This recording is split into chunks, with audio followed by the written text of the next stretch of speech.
Mama! Mein Herz schlägt so unfassbar schnell. Hör doch bitte einfach auf. Nochmal nach oben. Schaffst du? Jawohl. Ja, mit der Routiniert. abgerundeten Ding. Prost. Ja, kannst nicht machen. Ja. Prost. Was trinkst du heute? Ich trinke heute Degerns her, weil das das Einzige war, was in der Kühlung war. Das trinke ich heute auch, Ja, weil das schön. Einzige war, was in der Kühlung war. Ja, danke, Herr Schauder, an Dragelschubser, dass er uns nach Ladenschluss noch Bier gegeben hat. Ja. Und ganz wichtig, ich sage jetzt einmal am Anfang, schreibt was in die Kommentare und liked den Podcast, das war wichtig für den Algorithmus. Danke. Namaste. Kopangan. Kap Kun Kap. Prost. Prost. Hast du gewusst, dass laut einer Studie jodeln Affen besser als Menschen? Während der Tonumfang bei Menschen nur eine Oktave umfasst, schaffen Affen abrupte Sprünge von bis zu 3,5 Oktaven. Hey, okay. Ja, Ja gut, das brauchen sie ja schon für eine ja. denke ich mal. Habe jetzt zum Beispiel einfach so aus dem Nichts zaubert. Aber ich glaube nicht, dass ein Mensch nur in einer Oktave singen kann, oder? Ich wollte mich auch gerade schon drüber aufregen, aber ich glaube, es ist so gemeint, dass ein Mensch noch eine Oktave springen kann. Ach so, nein, das kann Also Ivan Rebrov zum Beispiel, Ja. ein großartiger Opernsänger, glaube Ja. ich, schafft schon auch, hätte ich gemeint, 3 Oktaven. ja. Vielleicht lüge ich jetzt auch und dann gibt's wieder ein paar Professor. Genau, sowas, also das kriegt halt Ivan Rebrov nicht so clean hin wie du. Nein, ich mache das auch schon lange. Berufsmusiker, ja. Schon, Nimmst du noch Gesangsunterricht? Aktuell nicht. Ich gebe Ich wollte gerade. Gesangsunterricht. Ja. Wie läuft das so? Also Für die meistens bin ich enttäuscht. Weil singen sie ja noch vor und ich denke, also für mich war das also einfach. Ich bin auf die Welt gekommen und das erste Wort war nicht gesprochen, sondern gesungen. Ja. Was für eins? Ich frage nicht. Mama! Okay. Ja. Das war auf jeden Fall nicht Papa, Nein, das weil war- Papa nicht da Der war. war, Der war Zigarettenhain. ja Ja. schon, ja. Der hat woanders seine Träume gelebt. Wenn du mir jetzt eine ganz schnelle Unterrichtsstunde geben müsst, klar, ich weiß, das ist jetzt Ja. nur ein kleiner Auszug aus dem, was du eigentlich leisten Ja. kannst. Wie fängst du mal an? Also erstens muss ich es jetzt berechnen. klasse. Kann man gar nicht reden. Ja. Ab weil- wann? Ab jetzt. Also Okay. eigentlich schon ab der Anfrage, gut, Ja, okay. Nein, und volle Stunde. Weil ich nehme mir die Zeit jetzt und sonst muss ich gehen. du musst dich auf die Leute einstellen. Ja klar, und das ist gerade eben passiert. Ich habe mich auf die eingestellt und normal sollte ich das einfach 3 Minuten nachschreien. Aber das kann ich jetzt ja nicht hier on cam, weil das sind geheime Techniken. Ja. Und da versuchen schon viel, ähnlich wie der Plankton bei SpongeBob, so ein geheimes Rezept zu kommen, wie ich halt die Besten der Besten ausbilde. Also, ich habe Kennst du eigentlich. Lady Gaga, Nein. die war nicht bei mir. Zum Ah, Beispiel. okay. Beyoncé, auch nicht. Okay. Aber alle anderen. Die alle. Icon. Der macht das Autotune. Ah, ja, okay. Ascher. Noch mehr Ja, Autotune. Ich war beim P. Diddy und dann waren wir beide beim Ascher. Okay. Ja, dann weiß ich Bescheid. Dann Und im Ascher. sage ich danke, das war jetzt schon mal eine Minute, die mir sehr weitergeholfen hat. Zu einem Stundensatz von, mein Gott, 400 Euro. Ja, ich kenne den Stundensatz, ja. Muss Aber ich. verdient. Ja, die Leute sagen immer, mir 400 Euro, das ist viel. Das verdienst du jetzt einfach so, aber der Weg dahin zu so einer Profession zum Kommen, das Ja. ist halt. Ja. Vor allem, Nicht du leicht. darfst dir die Leute nicht, du darfst die nicht so zahlen lassen, du darfst die nicht für deine Zeit zahlen lassen, Kid Rap, sondern für das Ergebnis. Das ist nämlich der Punkt. Und ich bin sehr zufrieden mit dem Ergebnis. Ja. Ich habe vorher richtig beschissen gesungen. Ja. Und jetzt habe ich das Gefühl, wenn ich das nächste Mal auf die Bühne komme, singe ich auch richtig beschissen, aber mit einem ganz Ja. anderen, mein Gott, mit einem ganz anderen Vibe dahinter. Ja. So wie Danke. beim Schlüsseldienst. Der kommt da, macht das Schloss auf und will 500 Euro. Aber hat die Tür aufgemacht. Richtig, ja. So, das muss der Wert sein. Stimmt, eigentlich indirekt hast du gerade mein inneres Tor geöffnet. Ja, Danke. gern. Man hilft, was man kann. Ich gebe auch einem Ding, wie heißt das? Sprachkurs. Logopädie. Ja. Achso, Rhetor, ja, okay. Also, Ja. falls jemand. Strahlt Dominanz, als beim Ja. Arm hier so über den Sessel. Du weißt aber, dass das nicht Rhetorik ist, oder? Sondern eher Ja, Körpersprache. es geht alles zusammen. Ach so, machst du allumfassend, also Auftreten insgesamt. Ja, Gibst du ein Mediatraining? Nein, nimmer. Nein. Nein. Okay. Nein, ist ja egal. Ist ja wurscht. Da bin ich alles. Wir sind ja keine Werbeplattform. Nein. Aber wer natürlich Interesse hat, einfach kurze Nachricht. Es gibt aktuell Eine lange.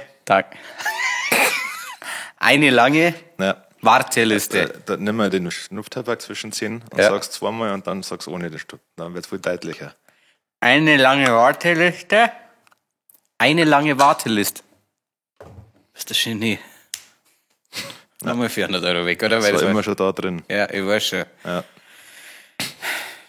Es sind jetzt 800 Euro, weil es ja ganz andere... Nein. Jeder soll sein Geld verdienen. Nein. 500 Euro würde ich sagen. Weil es ist ja eine Wissenschaft. Völlig gerechtfertigt. Ja.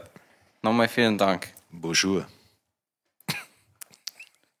Guter Einstieg heute. Ja, schon, ja, unkompliziert. Aha. Und ich hoffe, währenddessen hast du Drecksau schon einen Kommentar geschrieben. Ja, und der das- götzt dich nicht nur an diesen humoristischen Feuerwerk.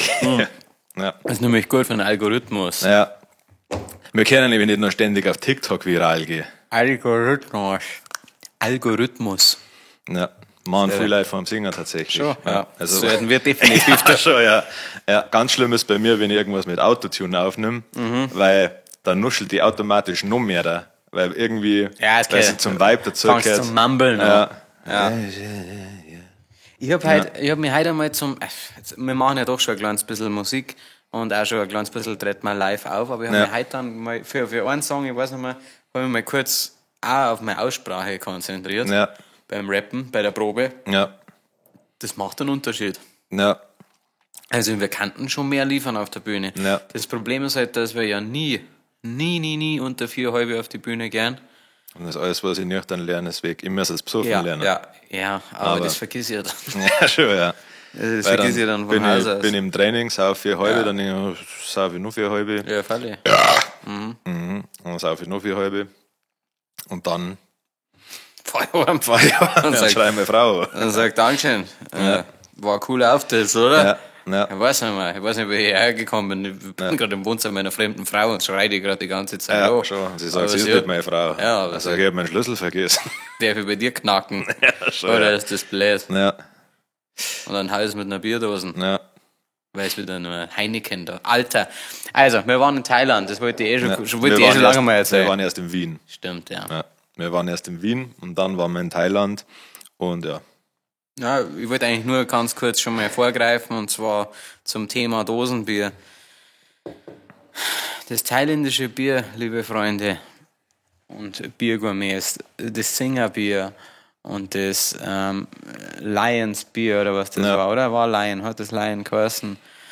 Und das andere Bier, das ist so reidig, ich schwör's euch. Wir haben wirklich gekämpft, wir haben die letzten 4 Tage, sage ich mal, haben wir uns das nicht zwingen müssen. Ja. Wir haben die Dosen aufgemacht, die war eiskalt, die ersten 2 Schluck gehen noch irgendwie.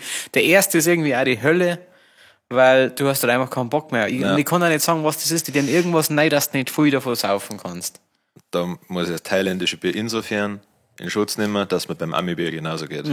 Das ist auch, also am Anfang denke ich mir, naja, so schlimm ist es ja gar nicht. Und dann am 3. Tag, nachdem ich wieder mit 12 Dosen Bier gesoffen habe, denke ich, ist gar nicht so geil. Habe ich beim bayerischen Bier echt, also da sauf ich, wenn dann nur Ja. nicht, weil ich einen extremen Kader habe. Ja, und das sauf ich halt auch grad. Ja. Das sauf ich halt wirklich auch grad. Ja. Oder weil ich irgendwann wieder fahren muss, das sind jetzt die 2. Ja, Auf 4 Grad. aber wir haben dazwischen geschlafen. Stimmt, ja. Also, Ja. da hätte ich mir jetzt keinen Kopf machen. Darfst nicht. Erzähl mal, wie hat das Ganze angefangen? Also wir haben einen Boys-Trip gemacht, fangen wir Ja. so schon mal so. Wir waren in Wien, waren wir noch zu 12 oder zu 11, glaube ich. Ja. Weil wir eigentlich die Glue Boys absuchen wollten und ein bisschen saufen, das hat dann nicht ganz hingehauen. Ja. Saufen hat hingehauen, versteht's mir bitte nicht falsch, das hat definitiv sehr gut hingehauen. Und am Montag haben wir dann gedacht, hängst du halt spontan. Einfach so am Stegreif. Hängst du mal noch 10 Tage Thailand hin. Ja. Aber ja. Also, was war so in Wien los? Fang du einfach mal an. Ich glaube, das Wien-Highlight war die 5-stündige Fahrt dahin, oder Das- 6-stündige, wo einige von uns, du warst ja leider Fahrer an dem Tag, hast ja geopfert fürs Team. Hast dann noch 2 Bier getrunken, glaube ich, oder sogar noch 1. Nein. 2. Ja, Ich hab nach dann- der Grenze, das 2. dann. Es war ja eine 7-Stunden-Fahrt, ich habe Ja. dann noch die 3. angefangen. Ja. Und ja, da ist es immer schwierig zum Nachverzeihen, was ist alles passiert. Wir waren im Auto, haben die ganze Zeit gesoffen, haben an der zweiten Tankstelle angefangen mit dem Schnaps saufen. War das nicht, das war die erste Tankstelle. War das die erste? Die allererste Okay. Tankstelle. Also wir sind erstens schon mal wichtig, wir haben 2 Autos gehabt, also wir haben einmal einen Neinsitzer, den haben wir gerammelt voll gemacht und haben alle Soundboxen, die wir besitzen, da eingestellt und einfach Vollgas auftragen. Ja. Und es ist lustig, also das war um 9 Uhr in der Früh und am Anfang war die Stimmung noch, also was heißt gedrückt, auf keinen Fall. Ja. Aber es war noch nicht so die Partystimmung. Aber Ja. so ungefähr 20 Minuten später Ja. und 2 Bier somit später Ja. hat sich das schlagartig geändert. Wir sind an die Tankstelle gefahren, erst einmal 2 Havana Cola gekauft, also Flaschen, Ja. und sind dann bestimmt eine Dreiviertelstunde an dieser Tankstelle gewesen und haben erst einmal, alle Kaffeebecher von drin geholt und Ja. haben da unseren Schnaps verteilt. ja. Und es war schon ein Bild für Götter, ich Ja. sag's euch. Ich Also sag's euch, klar. alle schön in der Kutten, gell. Ja, völlig massive Arzen. Ja. Richtig, richtig. Aber scheinbar waren wir nicht so furchteinflößend, weil uns irgendeine Frau beim Rausgehen Snickers geschenkt hat. Oder Ja, was war das? Prinzenrolle. Eine Prinzenrolle. Ja. Ich meine, das stehen lauter coole Typen in der Kutte Ja. und sie kommen raus und schmeißt uns einfach eine Prinzenrolle hin. Ja. Wie so Affen das fordert. Ja, Haben wir es gegessen? klar. Natürlich. Ja. War fantastisch. Ja. Ja, ich war beeindruckt. Ich bin ja, du weißt ja, dass ich Seitenfahrer bin. Ja. Und vor allem Autosaufen ist ja für mich eines der größten Ja. Dinge auf der ganzen Welt. Es Ja. gibt fast nichts Schönes auf dieser Erde. Es gibt wenig Orte auf der Welt, wo du, sage ich mal, in so einer kleinen Umgebung, sage ich mal, in so einem sicheren Spot Ja. saufen kannst. Ja. Du kannst Musik so laut auftragen, wie du willst, ohne Ja. dass sich der Jemand Nachbar beschwert, beschwert, ja. weil der Nachbar wechselt ja Ja. immer wieder. Und die besten Gespräche sind beim Autosaufen. Ja. Ich sag dir, was ist, du wechselst immer mal wieder durch, dann redet man übers 100-mal übers Gleiche, wo man schon immer wieder besoffen Ja. geredet hat. Ja, Und man weiß noch früher. Ja, ja, das Ding. Und ja. Ja. Ich finde es immer witzig, bei unseren ganzen Boys-Trip geht es erst einmal um die anderen Boys-Trips, Ja, die schon, wir ja. gehabt haben. Ja.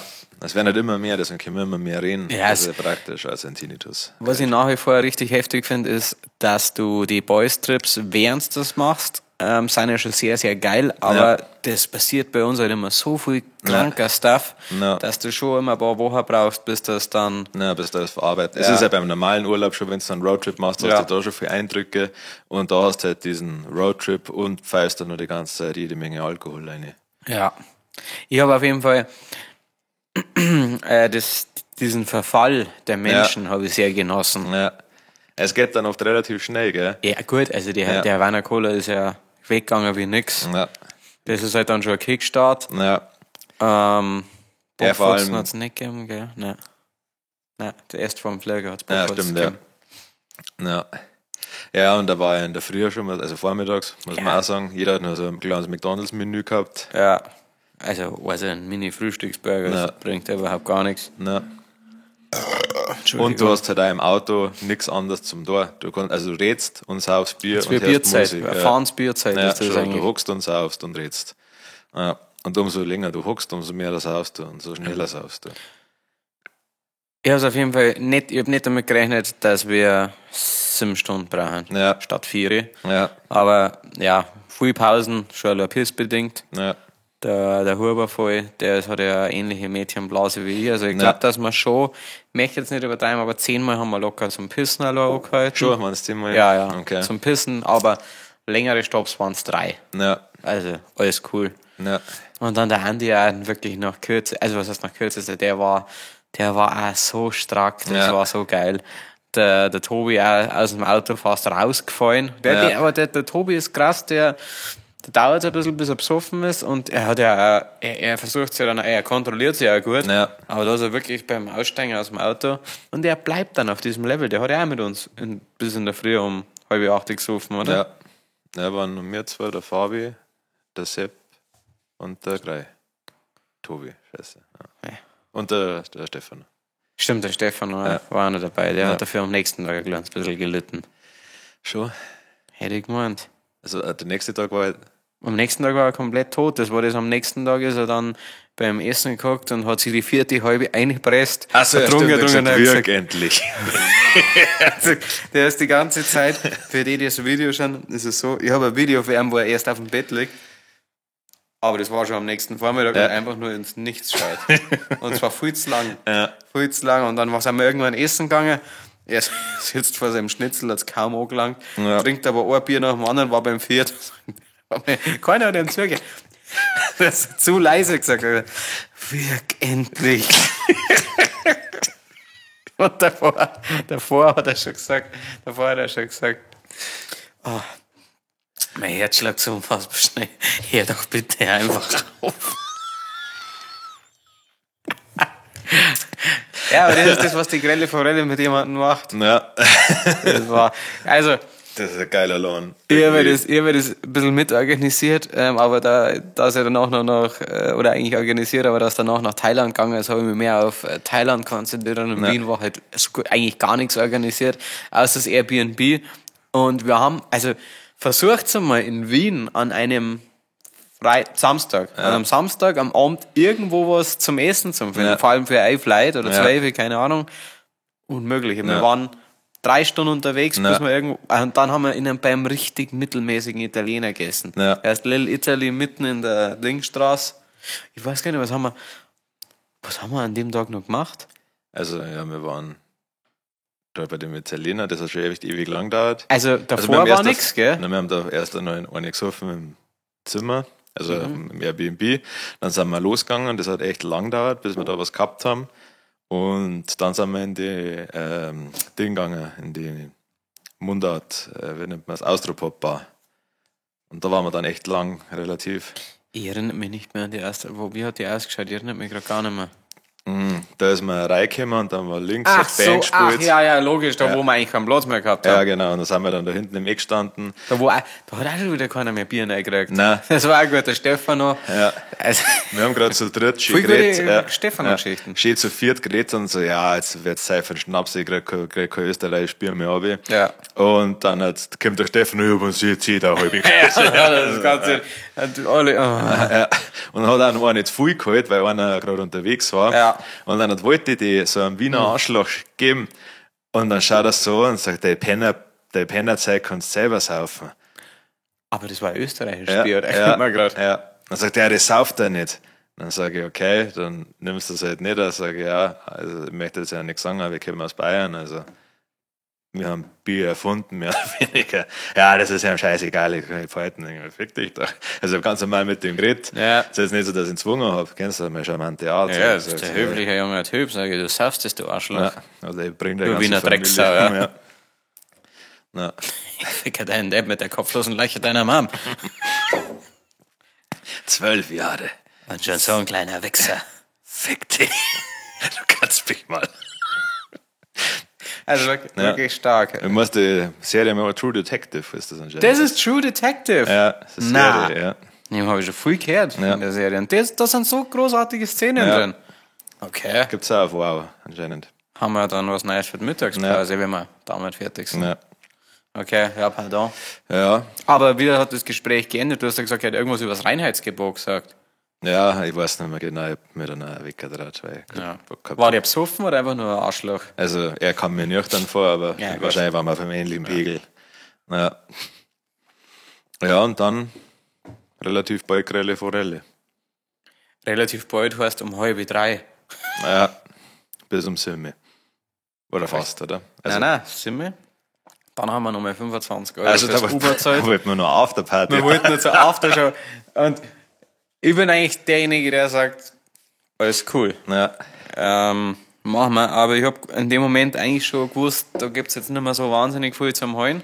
naja, der ist brutal zugegangen. Die Ja. wollten ja wieder 15 Euro Eintritt haben oder sowas. Ja, aber der Kid-Driver hat gesagt, ja, lass uns mal hinschauen. Dann sind wir da extra hingefahren mit dem Uber. Und dann war da eine Riesenschlange davor.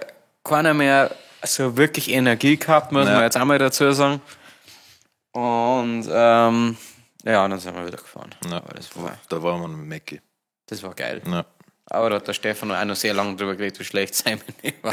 Okay, naja.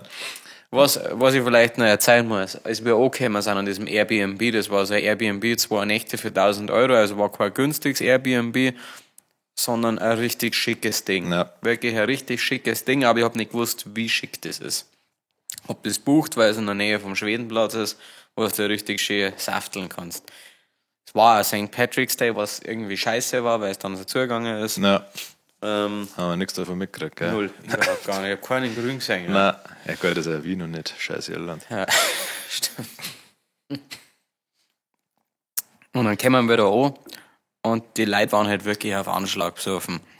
und ich gehe da hoch und weil natürlich der Gastgeber wollte uns persönlich empfangen, das hasse ich schon immer wahnsinnig. Ja, Schlüsselbox. Das ist geil. Ja, genau, das feiert ja auch anders da. Und dann war das wirklich so, muss ich jetzt ganz ehrlich sagen, er war höflich, aber so ein richtiger Schnösel. Ja. So ein richtiger Schnösel und dann geht er auf und dann sage ich, ja, servus, grüß dich, ich bin der Tobi. Ja, servus Tobias, wo sind denn die anderen? Sagt er, dann sage ich, die sind da unten, die sind noch einkaufen. Ah ja, aha. Ja, lernen wir gern alle kennen, wenn es kommen, weil das ist so, sie haben die Wohnung haben sie jetzt komplett renoviert in den letzten Monaten. Wir sind also die ersten Gäste. Ich muss dazu sagen, dass bei einem der letzten Ausflüge einer der Teilhabenden fast ein Tier eintreten hat im Airbnb, weil er einen Code vergessen hat oder den Code mit der Zugnummer verwechselt hat. Also die Zugabfahrtszeit ist verwechselt worden mit der Nummer von unten und ich war so stolz auf mich, weil ich hab den Schlüssel gehabt und ich hab noch gedacht, mit 8 Promille, dass ich den da nicht da. Das ist krass. Und dann her ist er danach, Wumms.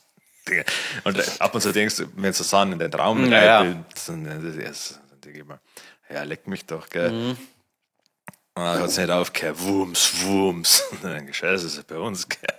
Ich hab mir gedacht, fuck, jetzt ist eigentlich irgendjemand anders aufgewacht, als jemand aus dem Haus? Ich weiß gar nicht mehr. Ich glaube, also in meinem Zimmer waren die zwei, die draußen waren, deswegen, und ich war relativ nah an der Tür.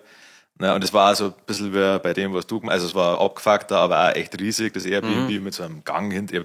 Ich weiß bis heute das Airbnb nicht checkt, keine Ahnung, wie die alle geschlafen haben. Ja, ich weiß gar nicht, ob es am richtigen war. Ja. Und ja, dann habe ich aufgemacht und dann ist schon von oben irgendein Nachbar runtergekommen, dann meistens, ja, das war das letzte Mal. Dann scheiße, aufhören, dann ist Alter, was ist denn? Ja, das Scheiße, das ist falschen Code in die Gruppe geschickt. Und dann sage ich so, na, ja. Ja. Ach, also wer hat jetzt das letzte Mal gesagt? Der Nachbar, nicht derjenige, der es eintritt. Nein, ja. Und ich habe schon Angst gehabt, weil ich habe es gebucht mit meinem Pärchen-Account, der wo sehr gut ist, nur Quiet Silent Couple Kommentare. Ja. Und dann jemand hat versucht, die Tür zu treten. Kommentare. Aber du hast super Bewertungen da, gell? Ja, also der Typ war nicht da, der wo das Ding, und ich habe vorher schon sehr nett geschrieben und ja, sie haben einen Roller mitgebracht für irgendein Kind. Aber aus dem Gang, oder? Ja, das haben wir wahrscheinlich wieder zurück. Den haben wir dann wieder einfach abgestellt. Also ich glaube, dass es am Gang war. Ja. Aber dann auf jeden Fall einfach wieder hingelegt. Ja. Das war auf jeden Fall der Gedanke, den ich gehabt habe, als ich dann da oben war und ich gesagt, ja, und dann zeigt er mir das ganze Ding. Also, ja, das ist der Parkettboden ist neu, den haben wir komplett neu einlassen. Der ist neu geölt und also bitte seid so gut, zieht die Schuhe aus. Ich dachte, ja klar, das wird unser allergrößtes Problem sein. Ja. Wir mit 40 Promille um 6 in der Früh angehen, dass wir dann noch unsere Schuhe ausziehen. Sagen, wir haben auch Hochquellwasser hier. Sag ich, halt das Maul. Denke mir einfach nur, ich möchte einfach nur, dass die Leute hier rein können. Ich möchte unbedingt ganz dringend aufheulen, alkoholtechnisch. Ich möchte mir jetzt nicht diese Scheiße hören und war halt nicht so um das Ding. Ja, und dann sage ich, ja, okay, super, passt. Ja, ist schade, dass ich die anderen jetzt nicht kennenlernen habe. Ja, sorry, habe ich gesagt. Und dann kriegt er einen Anruf. Warte kurz, Tobias. Dann kriegt er einen Anruf, redet auf Rumänisch. Und legt auf. Tobias, die Jungs, die unten rumgrölen und Gitarre spielen, sind das deine Leute? Dann sage ich, spielst Gitarre, oder? Sehr schlecht. Ja. Ah ja, das gibt's ja nicht, habe ich gesagt. Ich geh mal runter. Na, aber dann, ja, weil Tobias, wir haben dann sonst ist das nicht möglich. Es ist nicht möglich. Es geht hier nicht, dass hier Party ist. Da müssen wir uns was einfallen lassen. Wir haben Ärger mit, sag ich, du, Roman, sag ich. Ja. Hey, Roman. Relax. Ja. Chill, Alter, chill out. Ja. Alles cool. Chill der Basis. Ja, chill. Geh mal auf dein Leben klar, Roman. Checkst du? Ja. Also ich hal's mal auf, die Bande. Das gibt's ja nicht. Stop the cap by 8. Ja. Dann geh ich runter und dann sehe ich diesen komplett deformierten Haufen an Primaten. Da unten einer wirklich unfassbar schlecht am Gitarre spielen. Ja. Überall liegt der Dreck hin. Unser Müll, der aus dem Auto gefallen ist. 2 Leute pissen an der Hecken. Ja. Ich hab eigentlich nicht, man sieht vom Fenster aus alles. Ja. Und einer wollte gerade schon wieder pissen gehen. Und sag ich, hey, warte kurz, so. Dann habe ich die Leute ausgewählt, die noch am nüchternsten waren. Und das ist einfach kein Begriff, finde ich. Also, nüchtern heißt... Ja, da kannst du halt, weil er auch Fahrer war. Ja. Aber 3 Leute habe ich dann aussortieren müssen. Dann habe ich gesagt, bitte... 4 oder so. 4, ja. Ihr bleibt jetzt bitte kurz da. Ja. Wir wir dürfen sonst da nicht rein. Schmarrn, ich gehe schon mit auf. Ja. Dann sage ich, du, es ist nichts Persönliches. Jeder trinkt doch mal. Ja, schon, ja. Aber in diesem Fall war es vernünftig. Dann sind die richtig, also ich glaube 2 Leute waren, einer war richtig geknickt. Ja. Da sind wir rauf und es war ein Bild für Götter. Der Kid Rap auch wirklich, nicht auf Anschlag, aber schon gut besoffen, wirklich gut besoffen. Die anderen auch aus der Kunst und ich halt noch nüchtern, dann gehst du auf. Und das ist, wie wenn du damals versucht hast, mit deinen Eltern zu reden, wenn du nüchtern warst, oder wenn du sau besoffen warst und du wolltest halt irgendwie nüchtern wirken, oder wenn du, sag ich mal, du bist bei deinem Spusi daheim und triffst dann besoffen die Leute. So, Frau, nein. Guten Tag. Guten Tag, Ma'am. Ich habe nicht getrunken. Ich werde Ihre Tochter nicht schänden. Es ist alles gut. Daumen nach oben. Dann wackeln sie der Haufe. Und alle so, ich hab's mir so aufgeregt, aber am Podium. Ja. Servus, grüß dich. Hallo. Grüß Gott, servus, hallo. Ja. Na, führt rum. Ja, ist schön. Schön hier. Wirklich. Ja, und dann haben wir uns aufgestellt alle und dann erklärt er noch ein bisschen, ja, mit Party, das geht alles nicht. Dann der Kid Rap, der Matthias. Der Matthias, der hat lange Zeit selber Airbnb geführt. Matthias, rabendicht. Wirklich rabendicht. Und er in seiner Jacke, in seinem komischen Parker. Ja. Also wir sind ja auch da. Wir verstehen das komplett. Es ist der Eigentum. Im Endeffekt ist es der Eigentum. Und wir waren die allerletzten, die da auch nur in irgendeiner Form wir schlafen. Also im Endeffekt, das ist es. Und jeder hat 5-mal das Gleiche. Also das Schlimme ist, dass es funktioniert hat. Ja. Dass er war beruhigt. Und ich kann mir bis heute nicht erklären, wenn wir so eine beschissene Menschenkenntnis haben. Ja. Also er hat gesagt, das ist ja nicht schlimm, wenn die Leute, also er hat das schon durchschaut, er hat gesagt, die anderen sind wahrscheinlich zu besoffen, dass hochkommen, hat er gesagt. Und ich so, Einspruch. Ich mache Gebrauch von meinem Schweigerecht. Ja. Ich würde mich selbst belasten. Ja, und man muss aber dazu sagen, wirklich einwandfrei gelaufen. Ich habe am Anfang extra noch alle aufgenommen, weil es kostet einen Haufen Geld, wenn du da einen Schlüssel verlierst, weil jedes scheiß Zimmer hat seinen eigenen Schlüssel gehabt. Und damit hast du alles aufsparen können unten und das sind also die Schließanlage, wenn du da halt einen verlierst, du weißt selber. Deswegen habe ich wirklich, du bist verantwortlich, jeder ist für seinen Scheißschlüssel verantwortlich. Und dann habe wir der Kiri als guter Freund, hat am ersten Mal, glaube ich, 3 50-50 gemischte Schnaps in einen Trink. Das habe ich gemacht, klar getrunken. Ich hasse schnell Schnaps zum Trinken, aber ich habe ja wirklich, es war nicht anders, ich habe es nicht. Ja, und dann sind wir losmarschiert. Und am 2. Tag, also haben wir schon erzählt, was da ist. Aber ich glaube, wir sind am 2. Tag, haben wir auch bis 3 geschlafen, oder Köhler, da ist mir wieder verwechselt. Also ich fand's lustig, weil der Michel ja schon echt früher im Bett war und wir sind gekommen und ich gedacht, der steht jetzt gewiss gleich auf, wenn wir kommen. Aber er hat die komplette Schicht noch mal mitgekannt. Stimmt. Wir haben 7:30 daheim, 7:45. Der MJ liegt da in seinem Bett, schön in der Boxershort. Ja. Seit 1 oder so, oder 2. Ja, also sag ich, kommt sie jetzt erst irgendwie? Ja, schon. Ja, dann werde ich auch noch mehr Runden mitschlafen. Und das hat er gemacht. Bis 1. Ja. Geiler Typ, also das habe ich richtig stark. Das hat er richtig Rücken zu. Schneid bewiesen. Der 2. Tag war dann nicht so ergiebig, also das war dann das, was ich erwartet habe. Ein paar haben sich dann schon verabschiedet. Und haben wir gut gegessen, muss man sagen. 2-mal sogar, Ja. Also einmal Schnitzel und Stölzen. Alter, das war ja eigentlich mal, das hätte ich fast schon wieder vergessen. Ja. Das war so geil. Wir waren in einem Biergarten am Prater. Erst haben wir uns 2 Prosecco-Flaschen am Prater geholt, weil wir es gerade gefüllt haben. Ja. Weil Bier war ja auch immer noch so nicht richtig Bock, aber war uns wurscht gewesen. Und dann sind wir in so ein kleines Kiosk und das war ein guter Verkäufer. Ja. Und dann sage ich, gerne ein Nein, wir wollten uns kleine Prosecco holen. Ja. Und dann hast du gesagt, fragen, was eine Flaschen kostet. Ja. 20 oder so kostet. Dann war uns wurscht. Und dann sag ich, ja, meinst du, so eine Flaschen reicht? Und ich sag, nein. Ja, machen wir 2, ja. Ganz und gar nicht. Dann haben wir 2 Prosecco-Flaschen gesoffen, das war herrlich. Ja.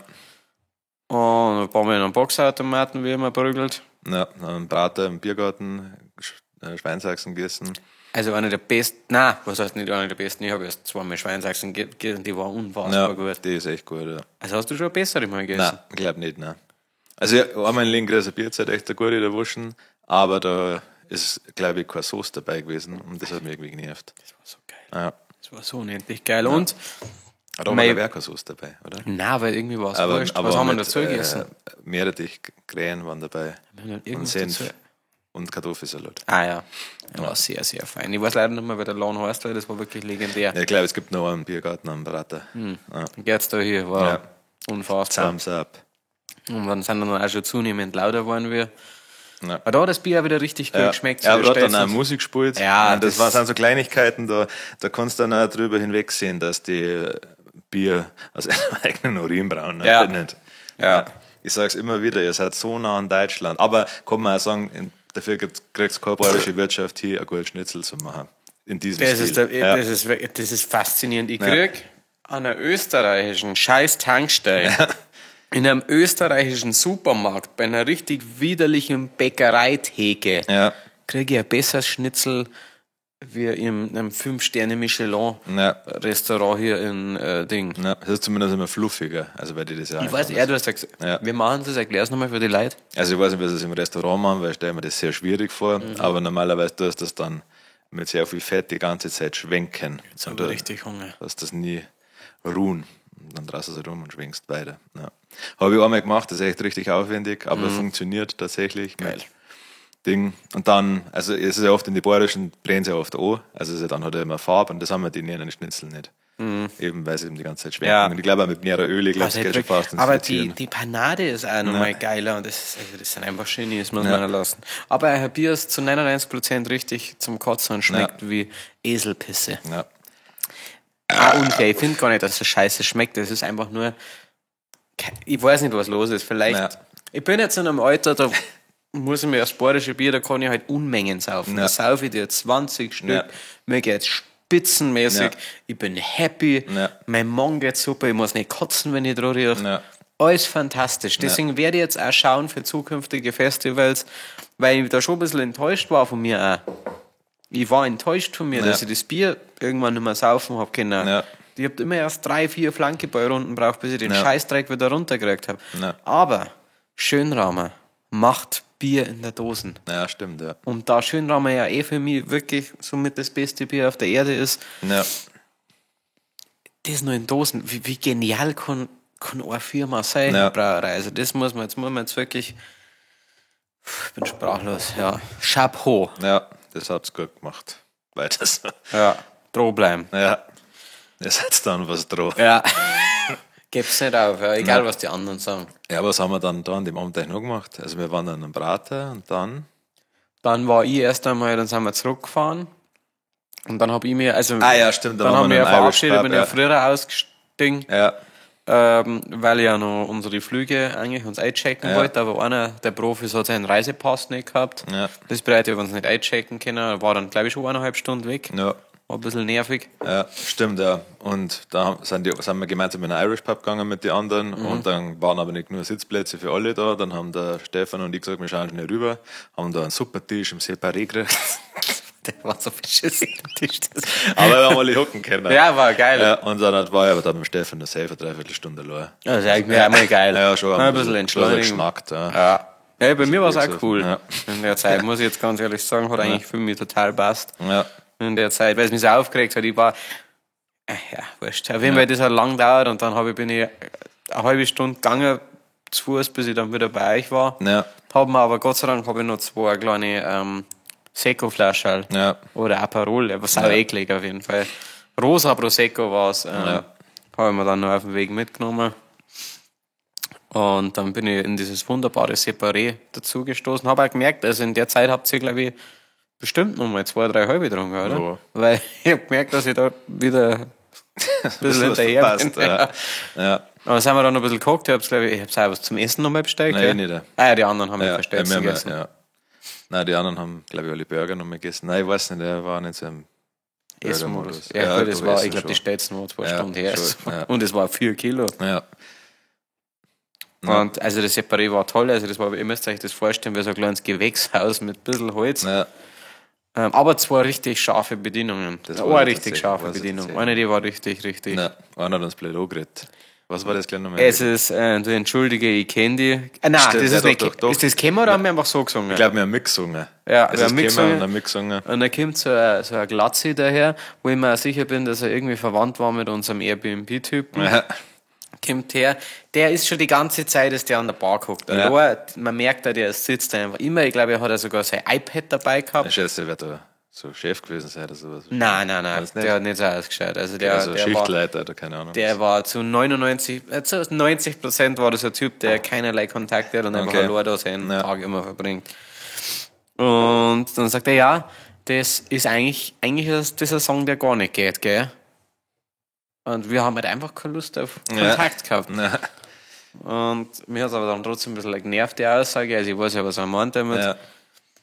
Dann sage ich, ja, wegen ein Ding, oder? Die Also mit die 13 schon kokett war. Ja, genau, das geht gar nicht. Und dann sage ich, ja, man muss ja bedenken, dass er aber in dem Moment auch 13 war. Ja, schon, ja. Und ja, aber das impliziert ja einerseits, dass es in Ordnung ist, einer 13-Jährigen auf den Arsch zu schauen. Und dann sage ich, ja, ich weiß genau, was du meinst. Und wenn man dann natürlich mit später immer noch an dieses Bild dieser 13-Jährigen, Ja. dieser 13-jährigen engen Rosette denkt, dann ist das wahrscheinlich nicht okay. Ja. Aber dieser Bub war an dem Song auch 13. Ja. Deswegen darf er die doch scharf finden. Ja, schon, Die ja. war ja nicht Simme, Nein. Kid Rap. Nein, wenn er Simme war, Dann war's geil. Ja, dann war's schon. saugeil. dann sage ich, warte, bis ich meine Kamera aufgestellt So, und los. Los! Ja. Entschuldigung. Passt schon. Ja. Und dann, also ich glaube, den haben wir gut abgewürgt. Oh ja. Danke. Oh na, wo ist meiner? Scheißdreck. Das ist das Beste, was es in Thailand gibt. Das sind so kleine Menthol-Dinger, es wird riesen. Kannst du ja weiter entfernt davon rühren. Ja, ich bin nicht krank. Nein. Oh. Ich hab Riechen das wieder Himmel. Ja. Das ist lustig, weil ich habe gedacht, die haben ja verschiedene Geschmäcker und das, wenn du es so machst, dann merkst du es, dann musst du schon richtig einziehen. Ja, das hast du mir schon 100-mal heute gesagt, wie ich es mal einziehen muss. Weil ich habe den Fehler gemacht, dass man nur bis hierher... Ja, das ist wirklich gescheit, ne? Dann habe ich es mir näher hinter... Das ist gescheit! Ja. Entschuldigung. An der Stelle. Freinasen. Ja.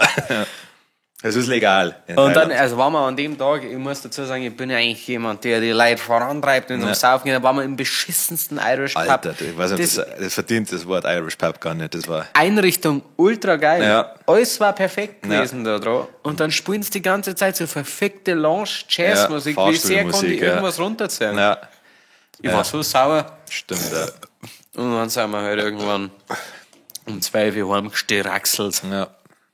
Und haben wir echt gut geschlafen, muss ich sagen. Ja, aber auch nicht so lang, weil wir haben um 9 Uhr losfahren müssen, damit wir unseren Flug um 18 Uhr erwischen. Wir haben nicht gewusst, wie lange die Rückfahrt Ja. dauert. Ja, schon Und gescheiter gewesen, ja. ja, und jetzt ist halt die Frage, weil ich muss neu kaufen. Und jetzt ist schon 7:30. Ja. Das bedeutet, Wie lange haben wir denn? wir haben gerade mal 39 Minuten, Okay. aber es macht nichts. Ich würde sagen, nächste Woche gibt es noch einen kompletten Thailand-Podcast, weil da gibt es wirklich viel zu erzählen. Ja. Der wird sicher 1,5 Stunden dauern, da holen wir das wieder rein. Wo ich das entweder oder noch schnell machen? Das machen wir noch. Okay. Entschuldigung, ich bin ein bisschen Okay. verkehrt. Favorites darf es auch noch geben, oder machen wir Nein, Moment, entweder oder. das? Ja. Ribs oder Burger? Burger. Nein, da sagen Burger, ja. Weil es einfach facettenreicher ist. Aber Ja, das ist korrekt. Also 100% korrekt, aber dein Mund aus nichts Facettenreize. Ja. Ja, also, ja. Ja. Für den Satz, Entschuldigung. Nein, das war's. Aber ich finde, wenn es richtig gut, also ich glaube, ich weiß nicht, ob mich schon mal ein Burger so begeistert hat wie Ribs tatsächlich. Also, Ich weiß, was du meinst. Ja. Ich bin nur für Burger, weil ich die halt jeden Tag essen kann. Ja. Und Ribs nicht. naja, also man da, ja, wurscht. Ribs am Sondern. Ja. Wien oder Salzburg? Das ist die dümmste Frage, die ich gehört Ja. habe. Also Wien zum Saufen auf jeden Ja. Fall, so Party. Immer. Ich war aber auch noch nie so, also wenn, dann war ich immer in Innsbruck.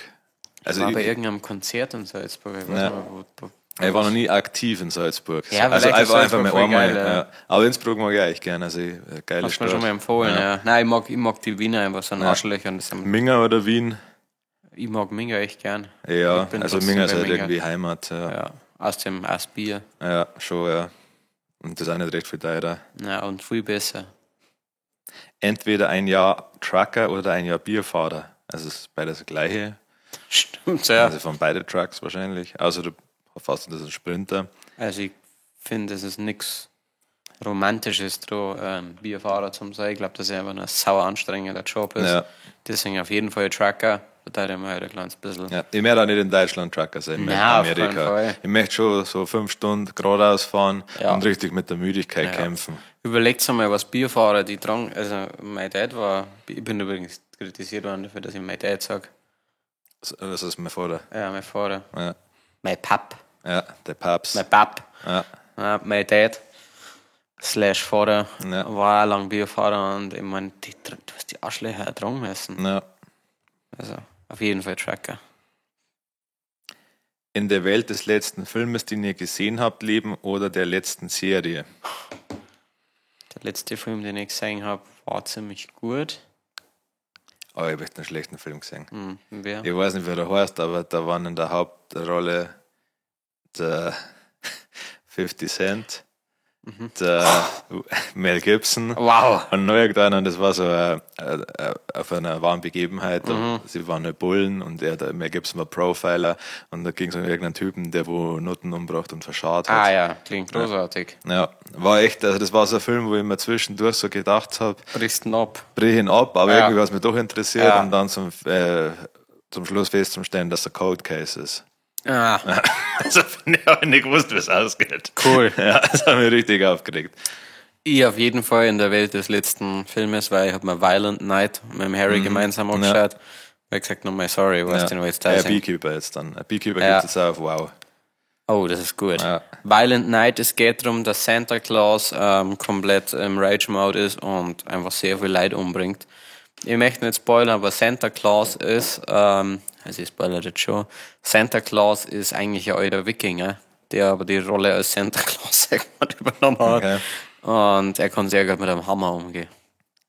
Und in der Welt würde ich gerne leben. Ja, noch einen letzten Fan der Woche und dann der Fan der Woche ist der Dr. Connors.